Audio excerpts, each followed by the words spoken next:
Bhogapuram airport ప్రారంభ సందర్భంగా ప్రధాని మోడీ సమక్షంలో ముఖ్యమంత్రి చంద్రబాబు నాయుడు మరోసారి కీలక ప్రకటన చేశారు. 2027లో పోలవరం ప్రాజెక్టును ప్రధాని నరేంద్ర మోడీ చేతుల మీదుగా జాతికి అంకితం చేస్తామని, 2028 నాటికి అమరావతి రాజధాని తొలి దశను పూర్తి చేసి అదేవిధంగా ప్రారంభిస్తామని ప్రకటించారు. భోగాపురం అంతర్జాతీయ విమానాశ్రయం ఉత్తరాంధ్ర అభివృద్ధికి నాంది పలుకుతుందని పేర్కొంటూ గతంలో విమర్శలు చేసిన వారికి ప్రజలే సమాధానం చెప్పారని అన్నారు. 2015లో ఆనాడు ప్రధానమంత్రిగా ఉన్న నరేంద్ర మోడీ గారి నాయకత్వంలో ప్రకటన చేశాం. 19లో అనుమతులు తెచ్చి శంకుస్థాపన చేశాం. భోగాపురానికి నాడు కొబ్బరికాయ కొట్టింది మనమే, నేడు గుమ్మడికాయ కట్టింది మనమే. గుర్తుపెట్టుకోమని కోరుతున్నాను. ఈ 2 ఏళ్లలో ప్రధానమంత్రి గారి సహకారంతో ఉత్తరాంధ్రలో 189 ప్రాజెక్టులకు సంబంధించి 6,13,00,000 పెట్టుబడులు ఇవి పూర్తయితే 5,57,000 మందికి ఉద్యోగాలు వస్తాయని మీ అందరికీ విజ్ఞప్తి చేస్తున్నా. ఉత్తరాంధ్ర కళలకు రెక్కలొచ్చాయి. ఎర్ర బస్సు రాదన్నారు, ఎయిర్ బస్ వచ్చింది. అవహేళన చేసిన వాళ్ళు అడ్రస్ లేకుండా పోయే పరిస్థితికి వచ్చారు. ఆ రోజు ఎన్నో ఈ ప్రాంత ఆశలని ఆకాంక్షల్ని తక్కువ చేశారు, అడ్డుపడ్డారు. అన్ని అధిగమించాం. అద్భుతమైన ఎయిర్పోర్ట్ ఈరోజు నిర్మాణం అయిందంటే ఇది ఉత్తరాంధ్రకి గర్వ కారణమని మరొకసారి విజ్ఞప్తి చేస్తున్నాను.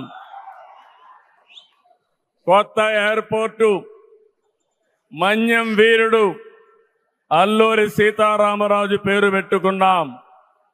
పేరు తలుచుకుంటేనే గుండె ఉప్పొంగుతుంది.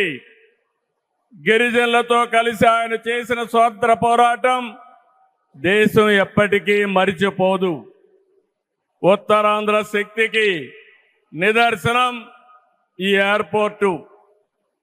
ఎందుకంటే ఈ ఎయిర్పోర్ట్ నిర్మించింది ఎవరో కాదు, ఉత్తరాంధ్ర వాసి జిఎంఆర్, ఈ ప్రాంత వాసి. ఇంకొక పక్క దీనికి తొలుగు అడుగు వేసిన అశోక్ గజపతి రాజు ఇక్కడి వారి ఏవియేషన్ మంత్రిగా నిర్మాణం పూర్తి చేసే బాధ్యత తీసుకున్న రామ్మోహన్ నాయుడుది కూడా ఉత్తరాంధ్రని. ఇది ఉత్తరాంధ్ర సత్తా అని మరొక్కసారి మీ అందరికీ విజ్ఞప్తి చేస్తున్నాను. భోగాపురంలో చెప్తున్నాను, పోలవరాన్ని పూర్తి చేసి మన ప్రధాని చేతుల మీద జాతికి అంకితం చేస్తామని హామీ ఇస్తున్నాం. 2028 అమరావతి మొదటి దశ పనులన్నీ పూర్తి చేసి మన ప్రధానమంత్రి నరేంద్ర మోడీ గారి చేతుల మీదుగా ప్రారంభిస్తామని మీ అందరికీ హామీ ఇస్తున్నాను. దీనికి మనందరం థ్యాంక్స్ చెప్పాలనా లేదా అని అడుగుతున్నా.